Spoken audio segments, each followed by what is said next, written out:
사랑하는 영락교회 지체들에게 주 안에서 평화 인사를 전합니다. 오늘은 2023년 1월 3일 화요일입니다. 오늘의 묵상 본문은 신명기 11장 1절로 32절까지의 말씀입니다. 오늘 본문 말씀 11장 1절부터의 말씀은 이렇게 시작합니다.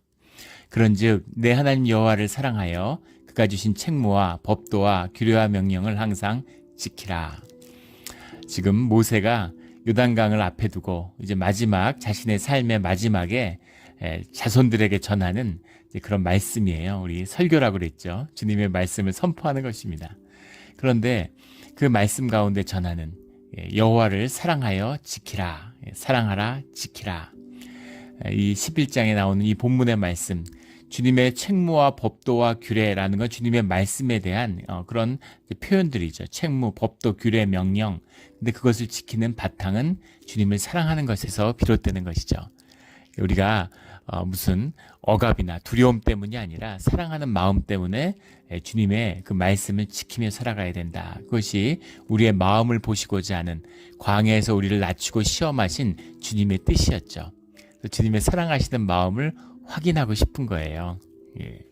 예수님이 이 땅에 가장 낮은 자로 오셨습니다. 주님이 왕궁에 태어나고 왕자로 왔으면 그러면 사랑하는 사람이 많았겠죠. 따르는 사람이 많았을 겁니다. 그런데 목수의 자식으로 가난한 자로 오셨어요. 주님의 사랑을 받은 자들만이, 주님의 사랑 안에서 하나 된 자들만이 주님을 사랑할 수 있는 것이죠. 그 사랑하는 마음 가운데 법도와 규례와 책무와 명령이 의미를 가지는 것입니다. 자원하는 심령으로 주님 앞에 나오는 주님을 사랑하는 우리 모두가 되기를 주의 이름으로 축원합니다. 오늘 2023년 새해가 돼서 우리 일일 묵상을 다시 시작하는 첫날입니다. 올 한 해 가운데 우리의 마음 가운데 말씀으로 살아가는, 떡으로만 사는 것이 아니라 말씀으로 살아요. 말씀으로 말미암아 살아가는 우리의 삶이 열리는 또 2023년이 되기를 주의 이름으로 축원합니다. 2절부터 7절까지의 말씀은 여호와께서 행하신 큰 일에 대한 것을 기억하라. 2절에 나오는 오늘날 기억할 것은 너희의 자녀는 알지 못하고 보지도 못하였으나 너희가 기억해야 된다. 신명기에 거듭되고 있는 핵심적인 말씀의 선포죠. 기억해라. 기억해라.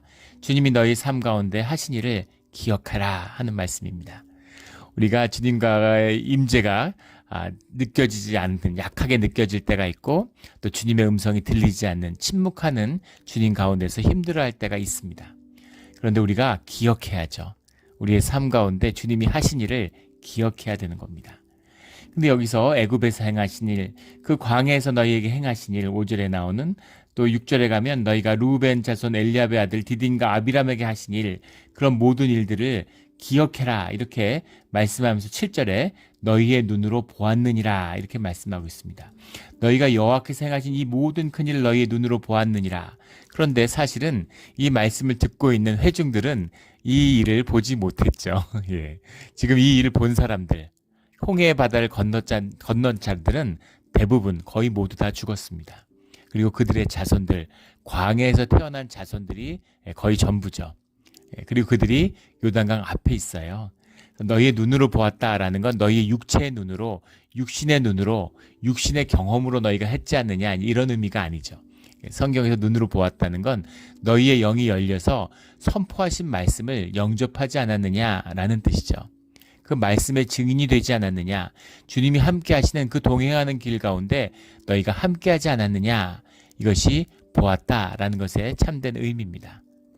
보는 것이죠. 예수님이 이 땅에 오셨는데 예수님과 바리새인들이, 사두개인들이 함께 했다고 이야기하지 않죠. 주님과 함께 했던 자들은 창기와 세리와 같은 죄인들이었습니다. 그래서 그들은 눈이 열려서 주님을 본 것이죠. 주님을 봐야 하는 것입니다. 주님의 일을 봐야 하는 것이죠. 주님의 말씀이 이루어지는 것을 봐야 하는 것입니다. 이 보는 눈이 열려서 우리 보이지 않는 세상의 본질을 보고 그 섭리를 삶 가운데 살아가는 우리 2023년이 되기를 주의 이름으로 축원합니다. 8절부터는 줄이고 맹세하신 땅, 명령을 지키라, 기억하라. 그 다음이 말씀을 지키라는 것이죠. 그 말씀을 지켜야 되는 뜻 가운데 하나는 9절에 나오는 적과 꿀이 흐르는 땅에서 너희의 날이 장구하리라. 부모의 심정으로 여기 모세의 육신의 자손들도 있죠. 어떤 마음이겠어요? 그들이 이 복된 땅을 얻는데 그 땅을 얻는 곳에서 장구하고 그 복을 누리며 평안하게 살아가기를 바라는 것이죠. 우리 교회 집사님, 권사님들 교회 새벽에 나오셔서 자녀를 위해 기도하시잖아요. 저도 마찬가지입니다. 어떤 마음이겠어요? 자녀들이 자신의 재단을 쌓지 못하고 주님께 자신의 예배를 올리지 못하고 또 심지어는 주일 성수를 하지 못할지라도 주의 자녀로서 누리는 축복이 있습니다. 근데 그 축복이 어디까지겠어요? 그 축복이 끊어지지 않기를, 주님을 빨리 복히 만나게 되기를, 세월을 아끼기를, 자신의 재단을 쌓게 되는 날을 하루빨리 맞이하기를 원하는 그런 마음이 있는 것이죠. 이것이 오늘 모세가 기도하는, 모세가 선포하는 말씀의 뜻일 겁니다. 그 세월이 너희가 젖과 꿀이 흐르는 땅에서 장구하기를 원한다라는 겁니다. 그걸 원하는 거죠.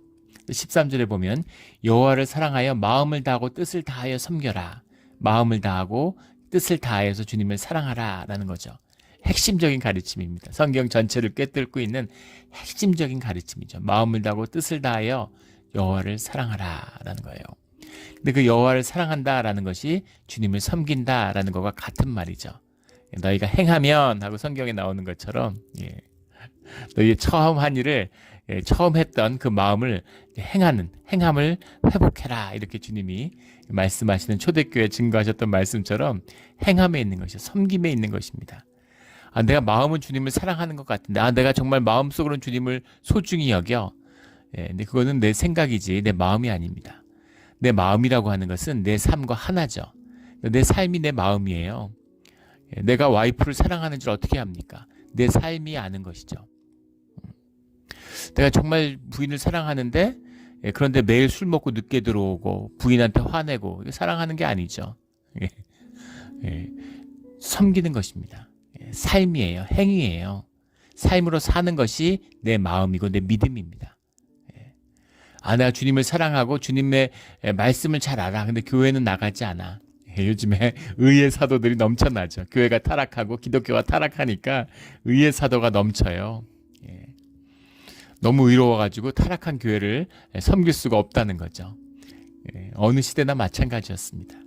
교회가 아름답고 정말 성스러워서 섬기는 것이 아니라 안타깝고 무너지고 아픈 자리이기 때문에 무엇보다도 주님의 몸된 교회이기 때문에 교회를 섬기는 것입니다.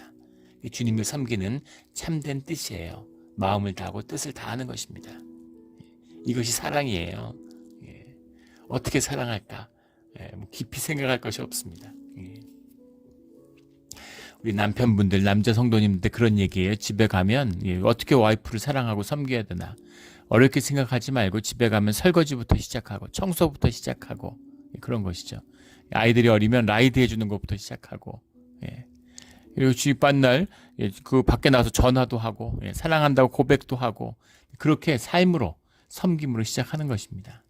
여호와를 사랑하여 마음을 다하고 뜻을 다하여 섬기면 14절에 여호와께서 너희의 땅에 이른 비 늦은 비를 적당한 때에 내리시리니 너희가 곡식과 포도주와 기름을 얻을 것이다. 주님 우리에게 풍성히 주기를 원하시는 주님이시죠.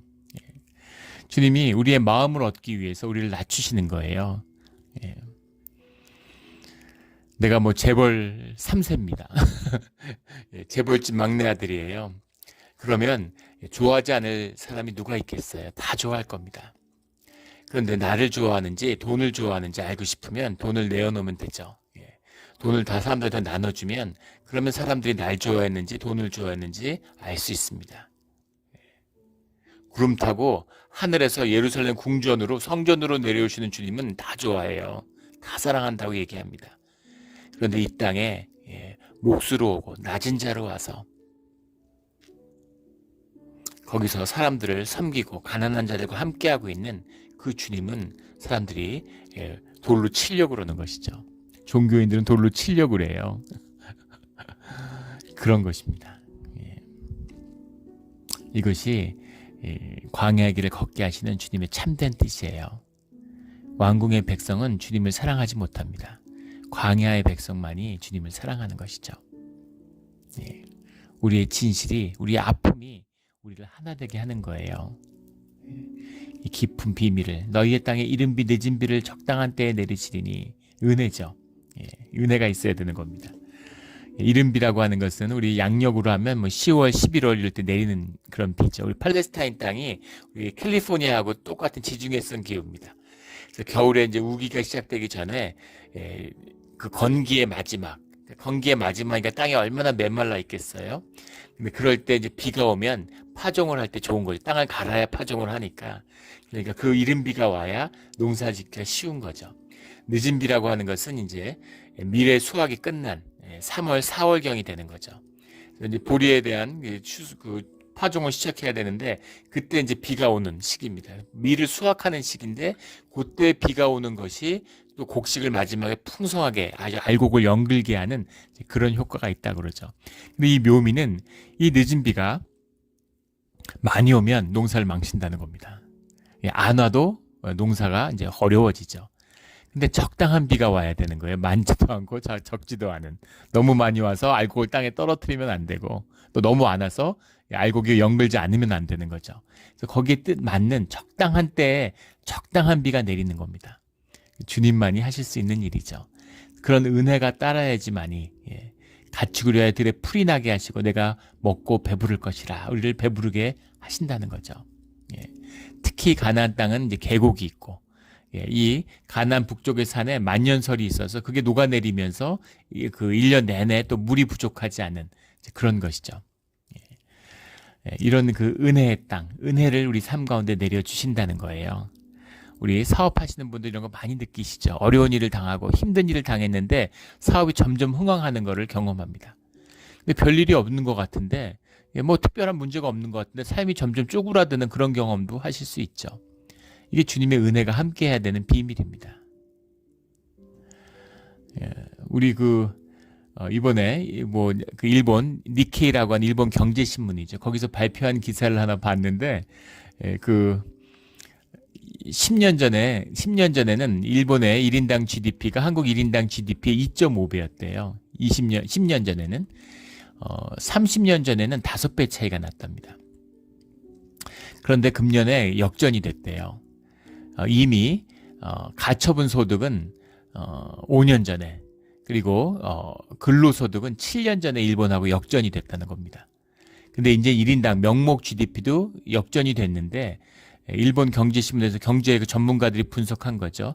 2번 다시 일본이 다시 한국을 역전시키지 못할 거라고 특별한 일이 없는 이상 경제는 추세니까 어렵다 이렇게 얘기하는 겁니다. 참 신기했어요. 제가 그 90년대 일본의 그거 아주 황금기죠. 그때 일본에 유학을 했는데 그때 정말 저는 살아서 일본하고 격차가 쫓아가기는커녕 점점 더 멀어지는 것 같았고 정말 살아서 일본을 따라잡는 일은 없을 것 같았습니다. 그런데 일본을 따라잡았는데 우리는 IMF도 있고 뭐 여러 가지 어려운 일들이 많았잖아요. 그리고 맨날 망한다 하면서 경제가 어려워진다 망한다 지금도 그러죠. 그러면서 계속 성장해서 일본을 따라잡은 겁니다. 일본은 특별히 문제가 없었어요. 무슨 어려움도 없고 위기도 없고 뭐 경제난도 없었습니다. 근데 계속 깔아앉는 것이죠. 그래서 이것이 주님의 움직이시는 은혜예요. 주님이 부어주신 은혜일 뿐입니다. 뭘 잘한 것도 아니고 뭘 못한 것도 아니고 주님이 하시는 일인 것이죠. 이것이 이른 비와 늦은 비의 비밀입니다. 이런 은혜가 있어야죠. 삶 가운데 은혜가 있어야 돼요. 늘 어려움이 있고 힘든 시간들을 지나가는 것 같은데 지나고 보면 참 주님의 은혜구나 이런 걸 느끼죠. 아이들 다 잘 자라고 공부도 잘하고 참 내가 어떻게 아이들 이렇게 미국에 와가지고 공부시키고 이럴 수가 있었을까. 참 다 모든 것이 주님의 은혜구나라는 걸 느끼게 됩니다. 그런데 17절에 여호와께서 주신 이 아름다운 땅에서 너희가 속히 멸망할까 두렵다 이런 말을 하고 있는 거죠. 멸망할까 하노라. 이 아름다운 땅, 풍요의 땅을 줬는데 너희가 속히 멸망할까 하노라. 이게 오늘 말씀의 중요한 것입니다. 속히 망한다는 거예요. 왜 속히 망할까? 속히 망할까? 이렇게 좋은 곳에 들어왔는데 너희가 여기서 속히 망할까 봐. 크리스찬들이 기억해야 될 아주 중요한 말씀입니다. 그 비밀은 무엇이냐면 26절에 나오는 내가 오늘 복과 저주를 너희 앞에 두었다라는 유명한 신명기의 말씀이죠. 너희가 여호와의 명령을 들으면 복이 될 것이고 명령을 듣지 아니하고 알지 못하던 다른 신들을 따르면 저주를 받으리라. 복과 저주가 너희 눈앞에 있다. 그런 것이죠. 너희가 광야의 백성이 될 것인지 왕국의 백성이 될 것인지가 너희 앞에 있다. 선택하라. 여호수아도 똑같은 이야기를 합니다. 선택해라. 29절에 가면 여호수아서에 나오는 그 사건이 여기 말씀에서 기원하고 있는 것이죠. 내 하나님 여호와께서 내가 가서 차지할 땅으로 너를 인도하여 들이실 때 너는 그리심산에서 축복을 선포하고 에발산에서 저주를 선포하라. 그리심산은 축복의 상징이고 에발산은 저주의 상징인데 그리심산에서 축복을 선포하고 에발산에서 저주를 선포하라 라고 하지만 정확히는 그리심산과 에발산 사이에는 세겜에서 주님의 이름으로 주님 안에서 축복과 저주를 동시에 선포한 것입니다. 주님이 함께 하시는 가운데 축복도 있지만 저주도 있다는 것이죠. 축복과 저주가 함께 있어요. 그래서 속히 멸망하는 것입니다. 이상하잖아요. 가나안 땅의 이방 족속들은 우상을 숭배하면서 수백 년씩 잘 먹고 잘 살았는데 왜 주의 백성은 우상 섬겼다고 속히 망해야 됩니까? 왜 바빌론의 노예로 끌려가서 그 고생을 해야 되는 겁니까? 이상하잖아요. 그것이 바로 에발산의 저주예요. 그리스도의 축복과 에발산의 저주가 세겜의 제단 가운데 함께 임하는 것입니다. 속히 망하든가 장구히 흥하든가 두 길이 있는 것이죠. 그런데 주님 안에서 멸망하는 것은 더 비참한 것입니다. 세상의 것도 못 누리고 땅의 복도 못 누리고 하늘의 복도 못 누리고 하늘의 복을 누리는 자는 땅의 복도 겸해서 누리는데 하늘의 복도 못 누렸는데 땅의 복도 못 누려요. 음식이 없어서 뭐 굶주리는 데서 사막 같은 데 먹을 게 없어서 굶주렸다. 이것도 안쓰러운 일이지만 무슨 호텔 뷔페 같은 데서 굶었다. 이러면 더 비참하지 않습니까? 축복의 자리에 나갔는데 저주를 받는 거예요. 바리새인과 사두개인 같은 자들, 제사장과 서기관들,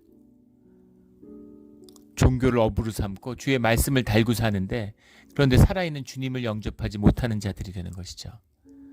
이것이 종교의 비극입니다. 종교의 저주죠. 성경의 말씀 가운데 말하는 너희가 태어나지 않았으면 더 좋았을 뻔했을 텐데 주님의 말씀이잖아요. 너희가 연자맷돌을 목에 거는 것이 오히려 연못에 뛰어드는 것이 더 나았겠다라는 그런 말씀인 거죠. 이것이 에발산의 저주입니다. 그리심산에서의 축복과 에발산의 저주가 눈앞에 있는 것이죠. 복과 저주를 너희 앞에 두었다 이런 말입니다.